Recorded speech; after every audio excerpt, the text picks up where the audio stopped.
بسم الله الرحمن الرحيم قالت أنى يكون لي غلام ولم يمسسني بشر ولم أك بغيا قال كذلك قال ربك هو علي هين ولنجعله آية للناس ورحمة منا وكان أمرا مقضيا.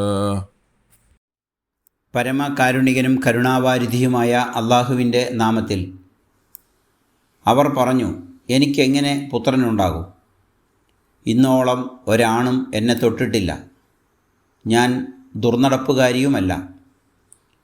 മലക്ക് പറഞ്ഞു, അതൊക്കെ ശരി തന്നെ, എന്നാലും അതുണ്ടാവും. നിന്റെ നാഥൻ പറയുന്നു, നമുക്കത് നന്നേ നിസ്സാരമാണ്. ആ കുട്ടിയെ ജനങ്ങൾക്കൊരടയാളവും നമ്മിൽ നിന്നുള്ള കാരുണ്യവുമാക്കാനാണ് നാം അങ്ങനെ ചെയ്യുന്നത്. അത് തീരുമാനിക്കപ്പെട്ട കാര്യമാണ്.